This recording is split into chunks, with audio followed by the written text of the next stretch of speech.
tenho duas referências aqui. Para ler o histórico dos caras, eu vou ficar meia hora. Eu vou dar uma resumida.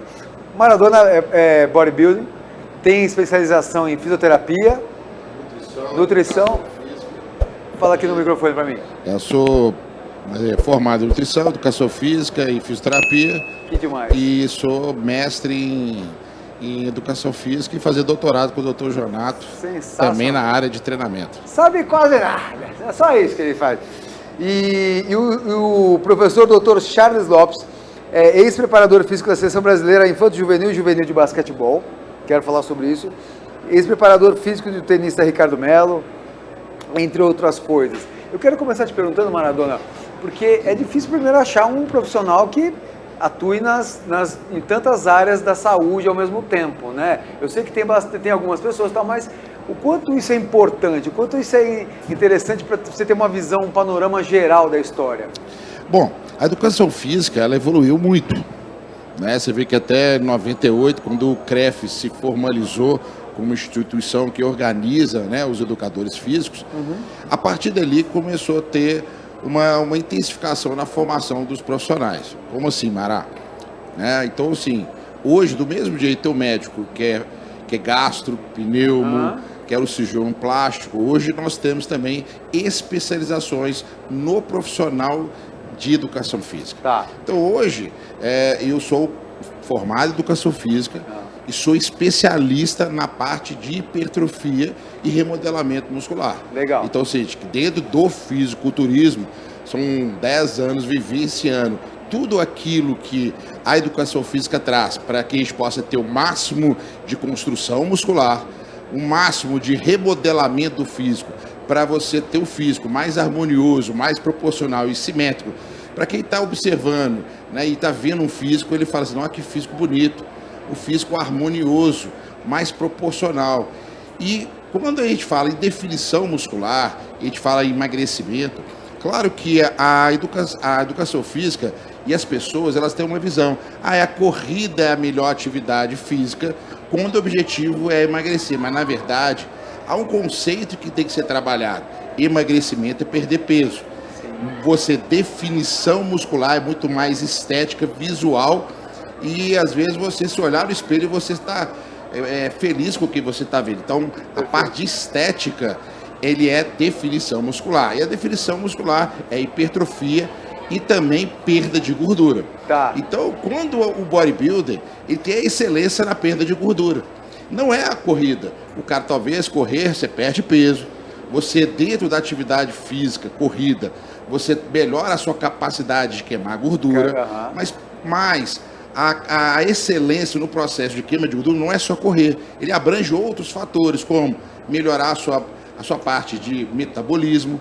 Quanto mais músculo você coloca, maior a sua taxa metabólica basal. Entendi. Exemplo, 1 quilo a mais que você coloca no seu corpo, você sabe que você aumenta 50 quilocalorias diárias, e se você botar no mês é 1.500 calorias que você está queimando sem fazer atividade física. Olha, simplesmente que você colocou 1 quilo a mais no seu físico. E se você usar, né, esse déficit calórico, né, para você manter esse tecido vivo, a partir da oxidação de gordura, da gordura que está armazenada, né, no seu flanco, né, no seu culote, naquela barriguinha que é todo desfavorável, você queima 200 gramas de gordura sem fazer nada, só para manter vivo aquela massa muscular que você colocou e aumentou no seu músculo. Então para que você possa perder gordura, então o esporte que detém todas as informações é o fisiculturismo. Perfeito. Mas o fisiculturismo faz aeróbico, faz corrida, mas uma característica do aeróbico, quem faz a musculação, não é alta intensidade. Você nunca vai ver um cara gigante, todo rasgado, fazendo uma maratona. Sim. De 40 quilômetros, 20 quilômetros. Você não vai ver. São pessoas que têm um biotipo mais ectomórfico, metabolismo mais longilíneo. Aqueles caras são secos de natureza. Mas quem quer ter massa muscular e percentual muito baixo, que talvez, às vezes você pega aquele gordinho, que tem um metabolismo mais lento, que tem dificuldade na oxidação de gordura e diminuiu o percentual, né, né, da gordura localizada, ele consegue emagrecer, mas a gordurinha continua ali. Entendi. Então, quando você vai para o fisiculturismo, que é o esporte, mas os fundamentos do qual rege o fisiculturismo, o cara consegue sair de 30% e ir para 5% de gordura. Que coisa. E manter a sua massa muscular. E o mais legal, quando você olhar para o espelho e falar, pô, que físico legal. Tá, mas me diz uma coisa. Isso tudo é comprovado cientificamente, tal. Esse que foi de 30 para 5. Isso tem um período, não tem mínimo? Claro. Tem um prazo, não Você tem consegue aí? construir o prédio de um dia para a noite? Não consegue. Você consegue entrar na faculdade de medicina Aham. e em um ano já conseguir Já tá operar? atendendo? Tudo é um processo. Claro que tem pessoas que conseguem mais rápido porque tem uma vantagem ao seu favor, uma genética que favorecia. Tá. Tem pessoas que têm uma genética às vezes mais deficiente, Tá. mas que todo mundo consegue mudar dependendo das atitudes, da determinação e da disciplina no qual envolve Perfeito. o trabalho. Tudo na vida é constância, você fazer de forma regular, você entender que ninguém começa fazendo perfeito as coisas, mas você entenda que a resiliência, a constância, a regularidade faz com que a gente tenha longevidade e mudança no nosso físico. Entendi. A gente consegue dar um prazo mínimo para uma perda significativa de gordura? Bom, se você fizer tudo certinho, perder gordura é mais fácil do que ganhar massa muscular. Ah, perfeito. Então, 3, 4 meses, você consegue ter uma queda, né, no percentual de gordura de uma forma satisfatória. Mas depende muito da sua dedicação e de você fazer por onde. Entendi. Tem pessoas que ficam aí a vida inteira treinando, fazendo dieta, entre aspas, e não saem do lugar. Entendi. Mas na verdade eles estão se enganando porque estão se sabotando dentro do processo. Perfeito. Ele faz uma atividade física ali, mas no final de semana está tomando a cerveja, É. não está deixando aquele docinho Aí não vai, depois do né? Aí não almoço. vai. E na vida é o seguinte, tudo na vida, você tem que pagar um preço. Lógico. Você está onde você está, você pagou o preço para Sim, estar. sim. Né, o Charles, quantas horas que ele ficou, né, de noite, de madrugada, estudando, ralando, dedicando, deixando Chegou sair com lá. a família. É. Né, às vezes, se gastando em ler periódicos para ser hoje a referência, uma das maiores referências a nível de treinamento de força. Ele pagou o preço e por isso ele está aí. E tem as pessoas hoje, elas não querem pagar o preço. Elas querem resolver o problema sem ser milagre. merecedores por aquele mérito. Perfeito. Gostei dessa frase aqui. Consistência, importância da consistência, né? Da constância para você chegar num resultado. E eu queria até pegar um gancho com você, Charles, sobre... Você trabalhou muito com infanto juvenil e tal. Quando você começa lá atrás, né? Esse trabalho físico, esse trabalho de iniciação ao esporte, de estilo de vida, né? Quando chega num ponto desse, Maradona, acho que é muito mais fácil, né? Ah, com certeza. É assim, o trabalho, né? O trabalho dele é importante e reflete no perfil de clientes e atletas no qual a gente trabalha. Por quê? Porque assim, quando a pessoa ela entra na atividade física, ela tem que trabalhar várias competências, valências biomotoras que são cruciais para que você trabalhe técnica perfeita, para que gere o melhor direcionamento e os melhores estímulos. A musculação, ela não tem, ela rege os mesmos princípios dos outros esportes, como o judô, que você precisa treinar a técnica, treinar a base do atleta, do aluno, para que ele possa fazer um gesto motor que possa trazer a perfeição e ele ganhar a luta para o impor. Entendi. Então eu fiz judô muitos anos, quando era mais jovem, e eu ficava um mês aprendendo a rolar. Eu falei assim, aí eu falava pro meu pai, um mês aprendendo a rolar, eu nunca aprendi nenhum golpe. Eu falei, calma, meu filho, o cara sabe o que tá fazendo. No segundo mês eu ficava empurrando e puxando o cara, deslocando a base do cara. Sim. Pai, eu aprendi a rolar, mas agora fiquei empurrando um pro outro lá, mas eu não aprendi até agora um golpe. Mas, no terceiro mês eu aprendi o primeiro golpe, que era o Utigari. E aí foi o maior desafio, porque eu tinha que fazer 100 de um lado, 100 do outro. Cara, imagina você ficar repetindo. E a excelência, ela vem pela repetição. O aprendizado motor, ela vem em áreas subcorticais, principalmente no cerebelo, que está relacionado ao aprendizado, ao automatismo, para que você possa fazer o movimento sem pensar. E o atleta, ele vai empurrar o peso sem pensar o que tem que fazer. Então, por isso que é importante o que ele faz, que vai refletir no atleta, ele fazer algo que tenha perfeição e segurança. Se você não tem uma boa técnica, você pode até ser agressivo, botar muito peso, mas você vai ter um gesto motor, um padrão cinesiológico, um movimento que faz com que as articulações não trabalham dentro da sua melhor biomecânica. E essas instabilidades, a médio e a longo prazo, pode causar uma lesão. Em contrapartida, o atleta está preocupado em lesão, ele está querendo ganhar. Ele vai tentar trabalhar performance, mas sem técnica você não tem precisão.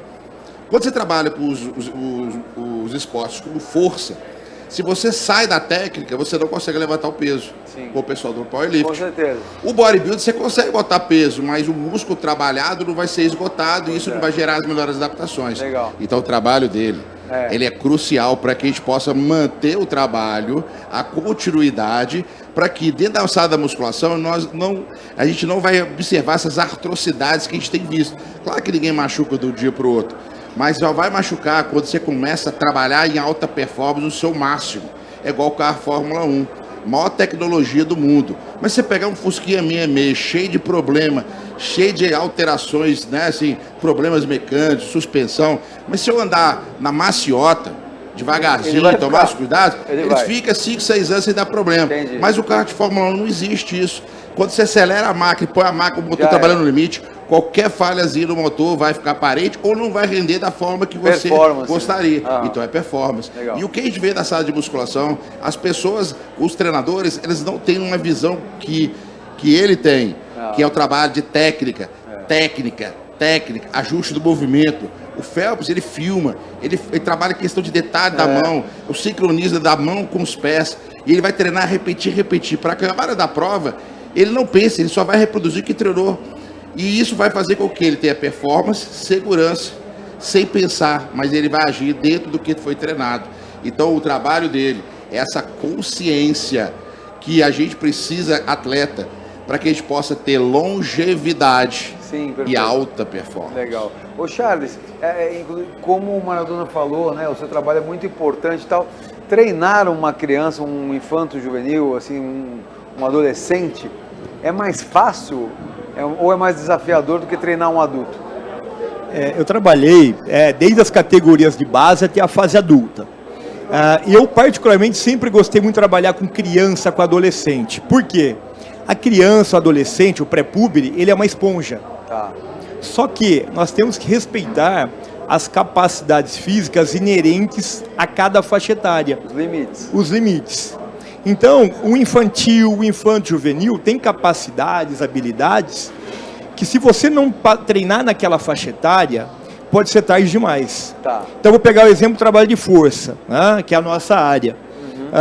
Infelizmente, no Brasil, nós temos ainda um paradigma que deve ser quebrado, que o treinamento de força pode atrapalhar o crescimento das crianças. Eu falei isso agora, a última entrevista com o Dudu Neto. Isso é a maior lenda que existe. Lenda. Mas pode atrapalhar o crescimento epífise e diáfise. Não tem nenhum trabalho comprovando isso. Perfeito. Pelo contrário, nós utilizamos o trabalho de força nas categorias de base, mirim, infantil e infanto, com o objetivo de melhora de coordenação intra e intermuscular. A criança, o adolescente aprendeu a usar o seu corpo. Então, o trabalho de força não é com foco na hipertrofia. Tá. Né? E aí, quando o moleque maturar, a menina maturar, ele já vai estar pronto para trabalhar outras capacidades. Né? Então, por exemplo, a gente não vê aqui no Brasil a criançada trabalhando um LPO, o levantamento básico, um supino, um agachamento, um terra. Não tem essa tradição, né, no Brasil? Não tem. Mas por quê? Porque são muitos paradigmas que devem ser quebrados. E eu, quando comecei a trabalhar na seleção brasileira, infanto, juvenil e juvenil, as meninas já deveriam ter a base de força e não tinham. Só que eu tinha pouco tempo para um sul-americano, para um mundial, para uma Copa América. E aí fica aquele cobertor curto. Eu falo, eu treino mais a parte de velocidade e potência ou treino mais a parte de coordenação e treinamento de força? Então cabe a gente ter essa habilidade. O que eu fazia nas categorias de base? Eu conversava com os preparadores físicos das equipes, o que eles faziam nas equipes, para que eu pudesse otimizar o meu tempo. Então, o que eu vejo é que a gente tem que tomar mais cuidado com o treinamento da base e tirar aquela ideia errônea que a gente vê muito na Maradona, aquela frase que machuca, que é assim, proibido musculação abaixo de 14 anos. Entendi. Não tem fundamentação nenhuma. Perfeito. Então nós não te Parece que fazemos o trabalho de força abaixo de 14 anos para hipertrofia. Parece que até existe uma lei que proíbe a entrada de crianças abaixo de 14 anos em academias, né?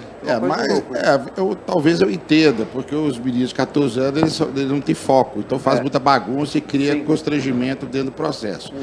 Mas você vê que aí você começa a entender, como o Charles falou aqui, algo que a gente começa a entender dentro do contexto do esporte olímpico. Quem são as maiores potências a nível de força? Rússia. A turma da Rússia já começa com 8, 9 anos a fazer treinamento de força. Hoje, os maiores atletas de fisiculturismo são grande parte viado lá do leste europeu, que faz o trabalho de força. Então você vê que tem, né, Antônio Gomes, né, você tem o Stélio Dantas, foram um dos pesquisadores que foram fazer o mestrado, né, na Rússia, e eles começaram a compreender que o trabalho de base é muito importante para que a força, ela não é só força, mas é coordenação, potência, é mobilidade, é estabilidade das musculaturas envolvidas dentro do gesto motor.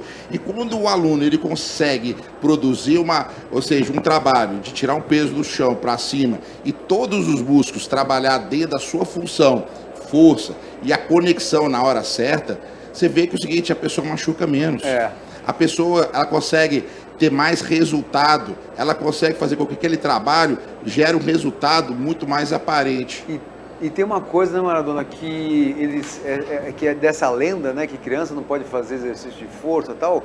Agora, exercício de força não pode fazer, mas ficar o dia inteiro numa plataforma digital sem fazer nada, comendo, sentado, numa postura péssima, pode. Isso é muito pior, né? Então, fosse assim, judô, né? O judô é forte. Exatamente. O futebol é corrida de 20 metros. Então, ou seja, explosão. Então, você vai falar que não pode fazer força para criança, mas o cara joga futebol. Lógico. O cara tem que saltar. O salto é o quê? É força. Né? E aí, o Charles é um dos maiores. Ele vai falar agora, um pouquinho sobre a criança. Ela pode fazer 40 saltos no treino de basquete. Mas por que ela não pode fazer duas séries de 10 repetições no agachamento? Né? E aí a pergunta que fica, mas por que as crianças não fazem o trabalho de força?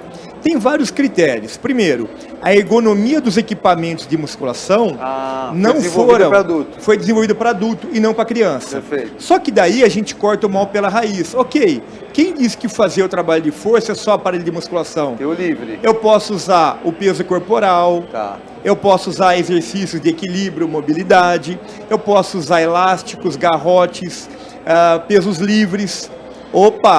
E entender o metabolismo da criança, o que ela poderia fazer. Então, o grande problema é a formação profissional de quem está ali. E, por exemplo, numa academia, o pai e a mãe vai na academia. Qual o problema do filho fazer também? Só que aí teria que ter um local específico para a criança treinar e profissionais, né, orientando muito bem essa parte. Isso aí. Eu até uso o exemplo dos meus filhos, que estão com 11, 12 anos, são sub-11, sub-12 de futebol, e eu sou bela perna de pau, e não sei nada de futebol, sou o pior. Foi o único esporte que eu acho que eu não estimulei, mas eles treinaram comigo a vida inteira, todos os dias quase, entendeu? Treinos livres, abdominal, ir pra praia, né?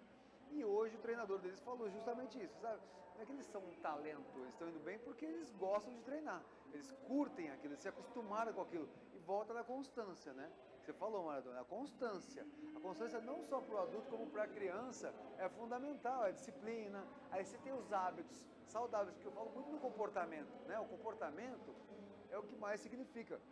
Porque se você vai treinar no outro dia, você ensina lá seu filho a separar o tênis, separar o squeeze de água, ter essa rotina saudável. Aí entra o comportamento que vai evoluindo e melhorando o estilo de vida da criança, né?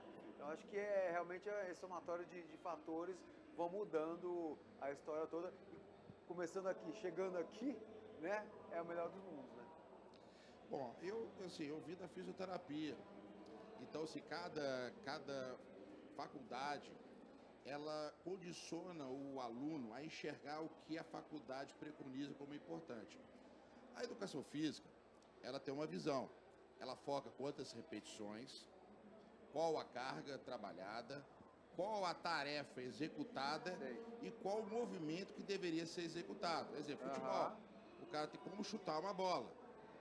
O crossfit, o cara tem que fazer abdominal, mas não está preocupado se você está usando abdominal ou você está fazendo os movimentos balísticos e usando um potencial elástico. Tá. Perfeito? A musculação, qual as repetições e qual a carga trabalhada. Bom, a fisioterapia, ela te dá uma outra visão. A gente é instruído, que foi a minha primeira formação, é que ele não está preocupado com o final, é como você faz o processo para você chegar no final. Entendi. É a qualidade. Do Então, movimento. cada profissão, cada área, ela tem uma forma de agir. Então, cada vez mais, a ciência está evoluindo e o aluno que está saindo da faculdade, ele tem que estar mais preparado e ter uma visão muito mais holística da coisa. Legal. O que significa holístico? Tem nada a ver de espiritualizada, não. É uma visão global, mais globalizada, global. integrada. O cara tem que Sem saber de treino, o cara tem que saber da parte da Pouco de fisioterapia, da nutrição. cinesiologia, da biomecânica, da parte emocional, psíquica, entende? Até a parte de farmacológicos, que estão hoje, é normal a pessoa estar fazendo um trabalho de emagrecimento, e aí você faz uma anamnese no cara, o cara está tomando um atenolol porque às vezes tem um problema cardíaco, e às vezes o atenolol dificulta você queimar gordura, porque ele inibe os receptores betas que estão na gordura, que te ajuda a queimar gordura. Se você não saber um pouquinho de farmacologia, não que você é médico e você vai prescrever, mas que você tem que interagir com o médico para que você possa intervir e você ter o resultado que você gostaria, hoje o profissional de educação física, ele tem que ter uma visão globalizada, e aquele que não tem, ele vai ficar de lado no mercado. Tem que se E atualizar. hoje a faculdade, ela te dá um negócio muito superficial, porque ninguém hoje estava afim de pagar e investir como antigamente.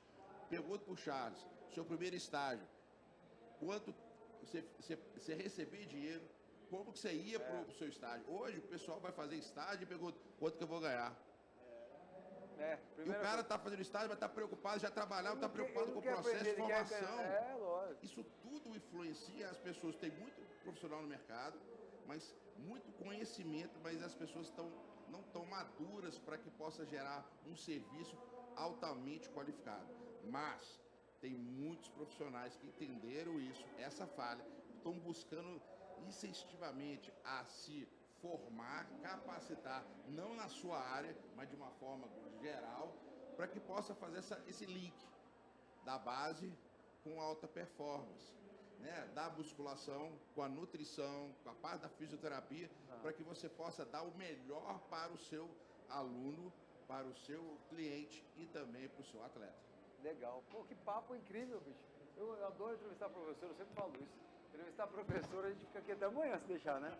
Eu gosto muito, a gente aprende, inclusive para você, independentemente da sua modalidade esportiva, ou se você ainda é sedentário e se ligou agora que não dá para ser sedentário. Pode fazer o que você quiser, mas sedentário não dá, né? Sem fazer nada.